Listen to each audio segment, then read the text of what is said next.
8 de la mañana con 9 minutos, 9 minutos, avanzamos con más entrevistas en Punto Noticias de Radio Pichincha. Saludamos hasta ahora al PhD en Ecosistemas de Innovación, Inti Gronenberg, que se encuentra ya con nosotros. ¿Cómo está, Inti? Buenos días, bienvenido. Le acompañamos a Alexis Moncayo, quien le habla, Licenia Espinel.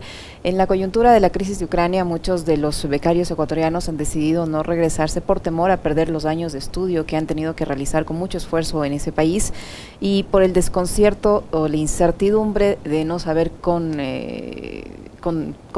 especificidad qué van a tener acá si regresan, si van a poder continuar con sus estudios, si la educación superior o si la CENESID o las autoridades de educación superior van a tener un plan de contingencia, un nivel de ayuda, un reconocimiento de estos estudios, etcétera. Es entendible esta situación de incertidumbre, este deseo que en medio de la crisis de quedarse porque no saben qué va a pasar si regresan al Ecuador. Usted fue becario, desde su experiencia, ¿cómo mira la situación ahora de los estudiantes ecuatorianos que están en Ucrania viviendo esta crisis y que han decidido no volver? Hola Alexis, Licenio, buenos días y gracias por la invitación. Bueno, en general pensemos en una enorme diferencia que se ha venido dando a través de los años en políticas de inversión a apostar al talento humano del país. Si pensamos lo que sucedía en el gobierno, en gobiernos anteriores como el gobierno de Rafael Correa, se llegó a generar una inversión de casi 1.200 millones de dólares en inversión en becas nacionales y becas internacionales, que permitieron a muchas personas de clase media o de los sectores populares del país salir en muchos casos o incluso estudiar en el Ecuador bajo ese mecanismo, apostando a que la capacitación al talento humano del país puede ser un potencial de motor del desarrollo. Luego de esa inversión empezamos a ver un decrecimiento en todo lo que es el presupuesto para becas, presupuesto para la educación superior en general.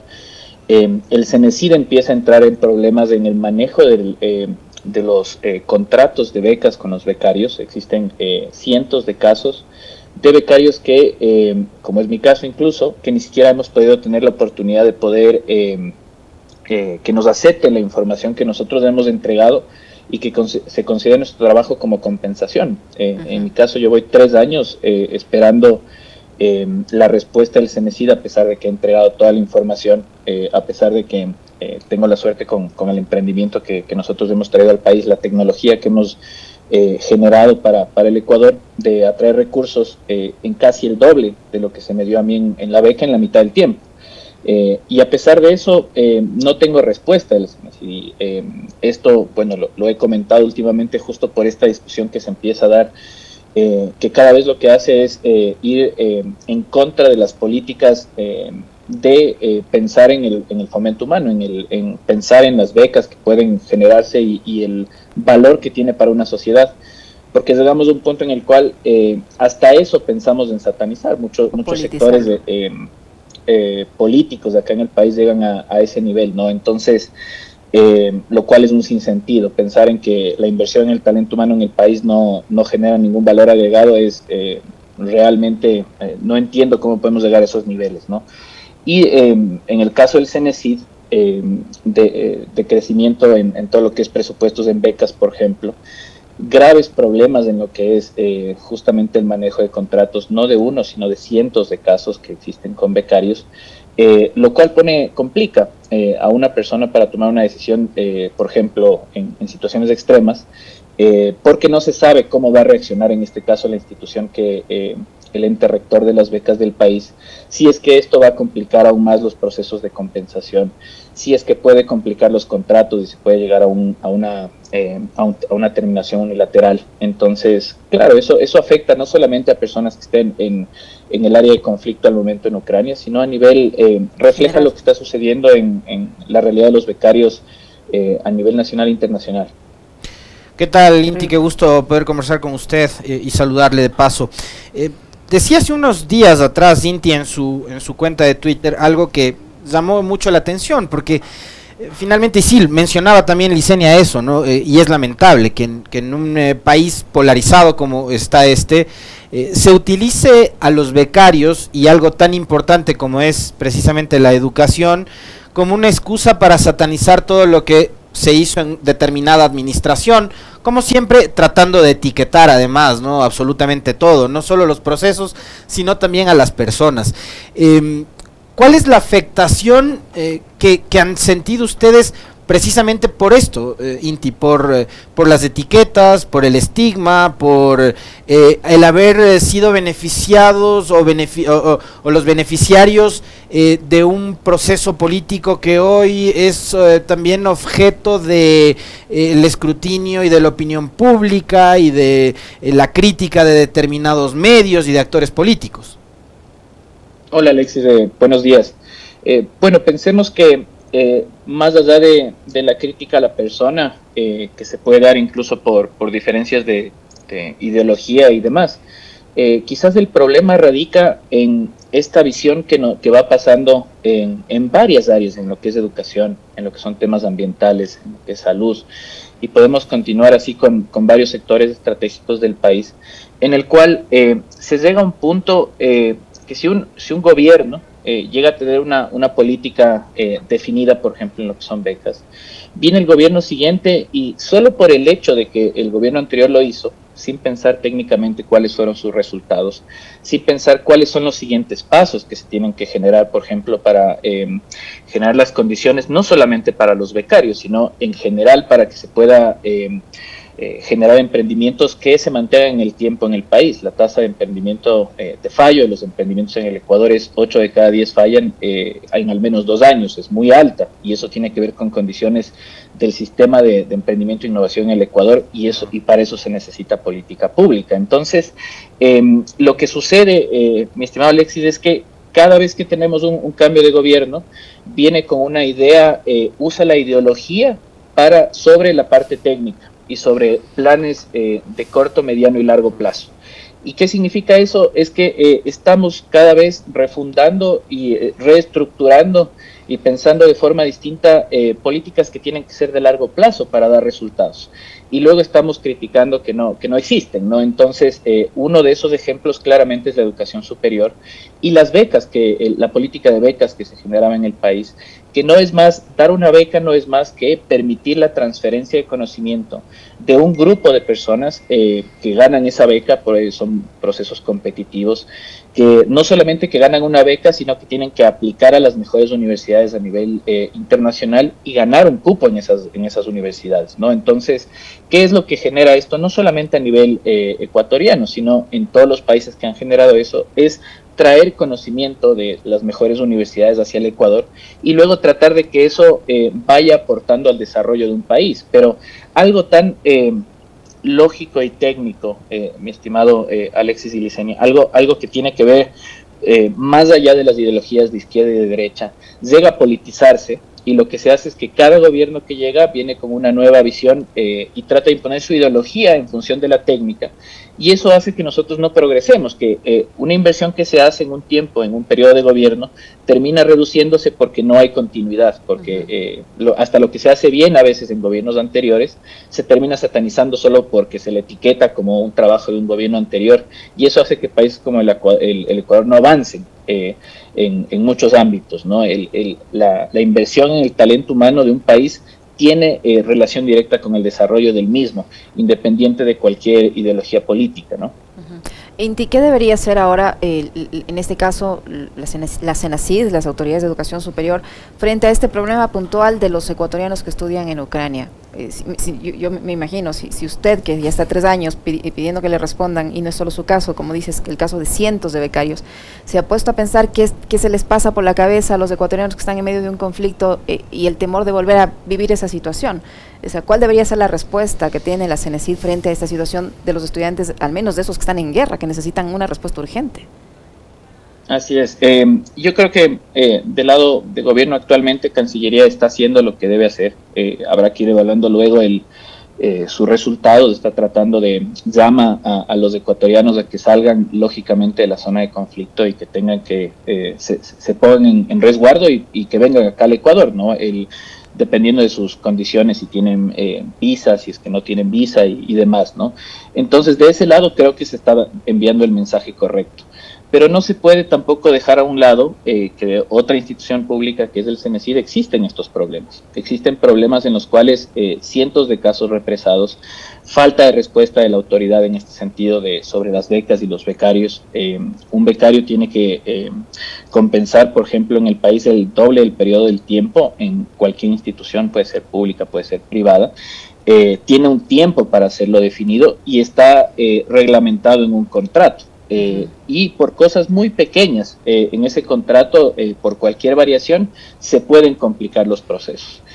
Los becarios tienen también la oportunidad de hacer compensación desde el extranjero en casos excepcionales, siempre y cuando pidan esa autorización también al CENESID. Entonces, casos que tampoco a veces reciben respuesta. Entonces, ese es un punto fundamental, que no solamente hablamos de la responsabilidad del gobierno en el sentido de Cancillería, hablando de becarios, sino también en instituciones como el CENESID, su programa de becas, que cada vez viene disminuyendo y que ahora tienen graves problemas. Entonces, si es que bajo la lógica actual se juzga a un becario porque tuvo que dejar sus estudios, bajo el programa de las lógicas del reglamento, puede tener problemas. Entonces, ahí también se tiene que pensar en pro y en el bienestar de los estudiantes, ¿no? ¿Qué tipo de problemas podría enfrentar en este caso un estudiante que regrese de Ucrania? Pues, dependiendo de las condiciones y cómo se dé, porque son procesos de entrega de información y demás, a veces no se recibe respuesta y eso va complicando en el tiempo. Lo que puede terminar sucediendo es, en el peor de los casos, la terminación unilateral del contrato, que significa que un becario tendría que devolver todo el valor que ha recibido. Entonces, imagínense en el caso que puede suceder, y hay muchos becarios que se quejan de ese tema, que termine siéndose una terminación unilateral y tengan que devolver todo lo que han recibido en el tema de becas, muchas veces sin tener ni siquiera empleo. Entonces, se termina dando la vuelta, digamos, ese interés y esa necesidad y el sueño de una persona de salir del país, por ejemplo, en una beca internacional, que lo que busca es justamente adquirir nuevo conocimiento y traerlo al país para tratar de aportar en cualquiera de las áreas, ¿no? Sea académica, sea en el sector público, en el sector privado, pero esa es la gran mayoría de los sueños de los estudiantes que han adquirido becas. Y eso se puede ver mermado justamente por afectando, incluso imagínense en una beca de una maestría internacional, que puede terminar siendo, se termina el contrato, el estudiante no logra terminar su maestría y aparte le toca devolver todos los recursos por una situación extraordinaria como la que se está viviendo. Entonces sí debe haber una reflexión de las autoridades en el CENESID, sobre todo de entender que al momento ya tienen problemas y esperemos que esto no se siga complicando con casos excepcionales que se pueden dar producto de la complicación que existe en Ucrania y en países aledaños también. Tomando en cuenta las carreras que estudian en países como Ucrania, Inti, ¿qué tan fácil es, por ejemplo, el poder estudiar la misma carrera en otro país o acá? ¿Qué tan fácil les podría resultar esto? Porque, claro, el otro día, no sé si lo comentaba aquí, en el segmento de opinión o en alguna entrevista, pero era sobre lo complejo que debe ser, no solo por el miedo al tema de la guerra, obviamente, que es este conflicto que están viviendo en Ucrania y Rusia, sino también por el hecho de la frustración que les debe generar el ver truncadas sus aspiraciones legítimas, sus ambiciones académicas, de conocimiento y de tales. ¿Qué tan complejo resulta? Por lo que decía Inti, son temas vinculados a medicina, ingenierías, temas científicos, ¿no? Tecnológicos, encontrar un lugar que les permita y les facilite poder seguir esos estudios. Complicado en realidad, Alexis, porque son justamente muchas de las carreras de especialización que se siguen. Habrán casos y casos, pero en cierto sentido también la oportunidad de estudiar afuera del Ecuador, en otros países, te brinda la oportunidad, incluso si fuera una carrera similar, tienes acceso a distinto tipo de conocimiento, distinto tipo de tecnologías. Te da una visión distinta que puedes hacer un valor agregado. Adicionalmente, también el tema de salir del país no es fácil. Los becarios tienen graves complicaciones a veces con retrasos en el tema del pago de sus temas de matrícula, para temas de vivienda y demás. Muchos de nosotros, para poder subsistir cuando estuvimos fuera del país, no solamente que tuvimos que tener la beca, sino sacábamos préstamos para tratar de un poco ir mitigando esas necesidades que se van dando afuera, que ya de por sí es muy complejo. Yo leía un estudio alguna vez que una de las decisiones o quizás una de las situaciones de mayor estrés que genera a un ser humano es justamente emigrar, salir de su país, ir a otro lugar con costumbres totalmente distintas, lo cual salir del país con una beca a estudiar no es algo fácil. Como quizás muchos piensan, no solamente porque uno va a estudiar en universidades altamente competitivas, el grado de complejidad que eso requiere, sino que también sale de su país a un país donde quizás antes no había estado, con una cultura totalmente distinta, y eso también genera complicaciones. Entonces es un esfuerzo que se hace quienes buscamos salir para educarnos, para estudiar, de varias aristas, no solamente la parte académica, sino también la parte social. Y lo que sucede muchas veces, como en este caso, y justamente por eso mi respuesta en Twitter, es que cada vez que existe algún tema relacionado a un becario, empiezan estas lógicas contrarias a no solamente a un gobierno, sino a una lógica técnica de fomento del talento humano de un país. Entonces, no es la primera vez, Alexis y Licenia, que yo veo esto en redes y existe estas lógicas de aprovechamiento, de que hay algún caso en particular que alguien dice no voy a regresar, y es, bueno, en vez de investigar el caso en particular, hablar con la persona, es todos los becarios, el modelo de becas no sirve, ¿no? Entonces nos damos el lujo de decir capacitar al talento humano y dar las oportunidades de que clase media, clases populares de un país que aplican y tenían antes oportunidades de poder educarse en el extranjero, eso no sirve. O sea, que los ecuatorianos nos eduquemos no tiene ningún valor. A esa lógica llegamos de extremismos, ¿no? Y eso es lo que creo que los becarios también buscamos defender porque creemos que tiene que continuar. Se tiene que ir hacia los siguientes niveles, no al revés, no empezar a tener menos de Estado en lo que es política pública relacionada a educación superior, menos de Estado en temas de becas. Estamos yendo al otro lado de lo que dice la lógica del desarrollo, ¿no? El Estado tiene un rol fundamental en lo que es políticas de educación superior, tiene un rol en lo que es ciencia, tecnología y generación de innovación en un país. Yo ponía un ejemplo sobre, por ejemplo, la inversión que se ha hecho. Muchas veces se habla de Estados Unidos con la lógica de que Estados Unidos genera empresas sin ningún rol estatal, y esa es una de las mayores mentiras que pueden existir, hablándolo desde la técnica. Solo por dar una idea, el Internet en sí mismo fue una inversión que se generó desde el sector público de Estados Unidos en una empresa que se llamaba ARPANET, que era parte del Ministerio de Defensa. Desarrollos tecnológicos como el sistema de touchscreen que tienen los teléfonos inteligentes fue desarrollado por una empresa que se llama Fingerworks, que recibió en Delaware, que recibió fondos del Instituto Nacional de Ciencias de Estados Unidos. El algoritmo de Google que sirve para que nosotros hagamos búsquedas, igualmente de una universidad, fondos de una universidad desarrollado por un investigador del Instituto Nacional de Ciencias de Estados Unidos. Por eso esas sociedades progresan, porque apuestan justamente incluso con política estatal a la inversión del desarrollo de ciencia, tecnología e innovación. Hacia allá es donde debemos ir, no hacia el otro lado, simplemente porque desde la visión política es todo lo que hizo el gobierno anterior está mal, borremos y creemos otra idea, ¿no? Entonces eso es lo que muchos buscamos defender. O satanizar lo público.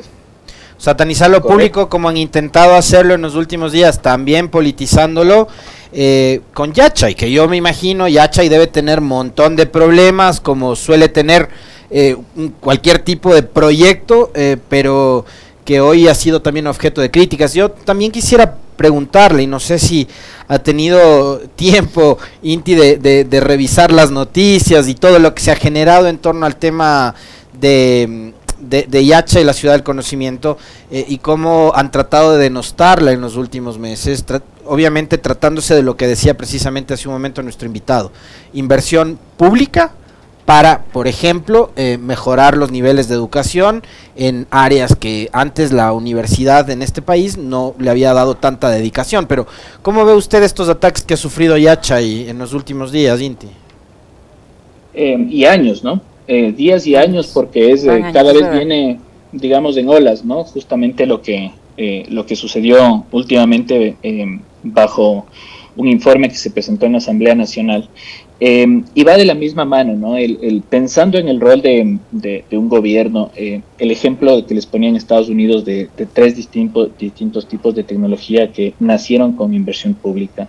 En nivel macro, hablando de por qué Estados Unidos llegó a generar oportunidades tan grandes para su país, es porque aportaron en Silicon Valley, por ejemplo, el nacimiento de la tercera revolución industrial, todo lo que es electrónica, se dio en Silicon Valley y se dio con políticas públicas e inversión inicialmente pública, porque así funcionan los estados cuando tienen una visión de tratar de no solamente pensar en el mercado existente, que el mercado defina las condiciones, sino también apostar a nuevas oportunidades y que eso luego se pueda ver traducido a lo que es nuevas empresas, ¿no? Pensemos en algo muy sencillo, las carreteras, cuando se empezaron a generar en los países para que empresas privadas que vendían vehículos puedan hacerlo. Entonces, lo mismo es en el tema de la tercera revolución industrial, con todo lo que son la digitalización.